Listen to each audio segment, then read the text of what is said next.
Assalamualaikum warahmatullahi wabarakatuh. Apa kabar kalian semua pada hari ini? Semoga diberikan kesehatan oleh Allah Subhanahu wa taala.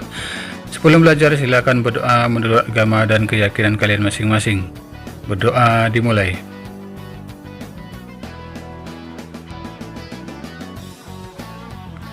Berdoa selesai. Pada hari ini kita akan mempelajari materi mengidentifikasi unsur cerita fantasi. Adapun KD yang akan kita pelajari pada hari ini adalah KD 3.3, yaitu mengidentifikasi unsur-unsur cerita fantasi yang dibaca dan didengar. Tujuan pembelajaran kita ada dua, yaitu yang pertama mengidentifikasi unsur intrinsik cerita fantasi, dan yang kedua adalah mengidentifikasi jenis cerita fantasi. Materi pembelajaran kita yang pertama adalah unsur intrinsik cerita fantasi dan yang kedua jenis cerita fantasi. Baik anak-anak, pertama-tama kita akan melihat pengertian dari teks cerita fantasi. Teks cerita fantasi adalah salah satu jenis teks yang dikembangkan dengan bahasa yang naratif. Teks ini berisi tentang suatu cerita atau peristiwa yang mengandung unsur fiktif, imajinatif, dan supranatural. Baik, sekarang kita akan melihat unsur intrinsik cerita fantasi. Nah, unsur intrinsik itu sendiri adalah unsur yang berasal dari dalam cerita. Yang pertama ada tema, yaitu merupakan hal mendasar yang dijadikan latar belakang isi cerita fantasi.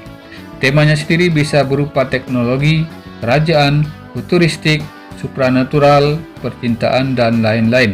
Sebagai contoh adalah cerita Doraemon yang bertema persahabatan. Yang kedua adalah alur cerita. Alur cerita disebut juga dengan jalan cerita. Alur cerita terdiri atas 3 jenis, yaitu alur maju, alur mundur, dan alur campuran. Nah, alur campuran sendiri merupakan penggabungan dari alur maju dan alur mundur. Yang ketiga adalah setting atau latar cerita. Latar cerita adalah cakupan atau ruang lingkup di mana karakter cerita memainkan adegan demi adegan. Nah, latar cerita berupa latar waktu, latar tempat, latar suasana, dan latar sosial. Buat yang belum subscribe, silakan pencet tombol subscribe-nya. Kemudian pencet juga tombol loncengnya. Kemudian tekan like dan bagikan ke media sosial kalian semua. Sekarang kita lanjutkan dengan melihat unsur intrinsik yang keempat, yaitu tokoh dan penokohan.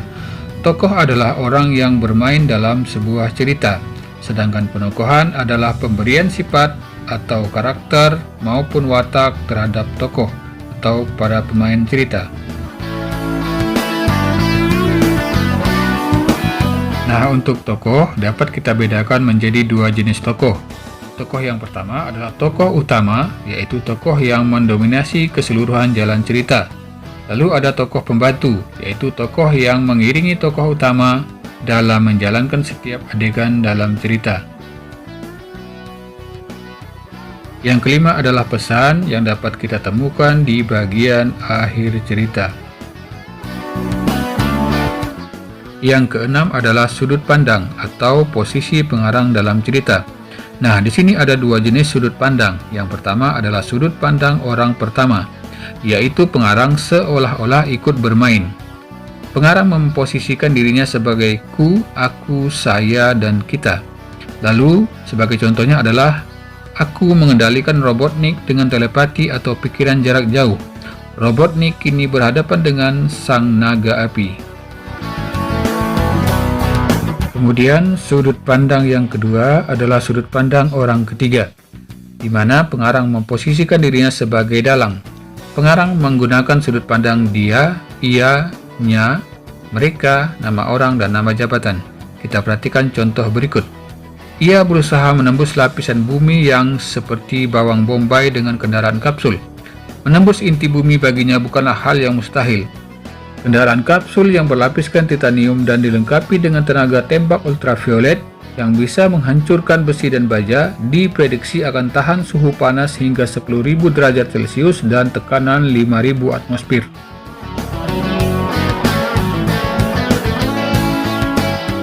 Unsur intrinsik yang ketujuh adalah gaya bahasa. Gaya bahasa adalah bentuk penyajian bahasa yang digunakan dalam cerita. Penggunaan gaya bahasa dalam cerita fantasi biasanya tidak formal, teknis, dan banyak menggunakan istilah-istilah baru.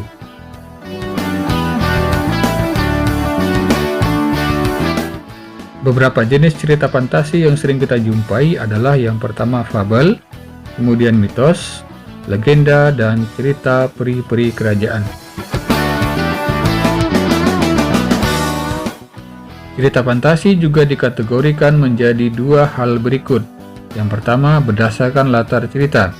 Berdasarkan latar cerita ada lintas waktu, di mana latar yang digunakan melintasi ruang dan waktu.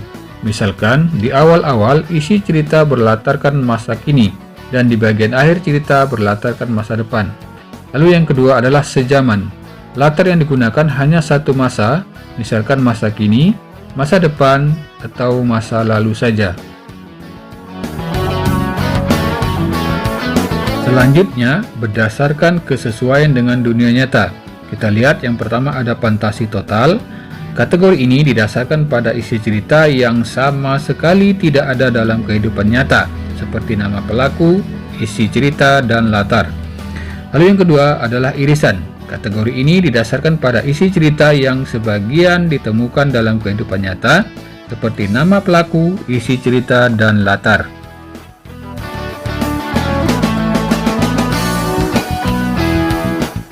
Anak-anakku semua, sekian dulu pembelajaran kita pada hari ini. Jangan lupa untuk menuliskan nama, kelas, dan asal sekolahmu di kolom komentar pada video ini. Terima kasih.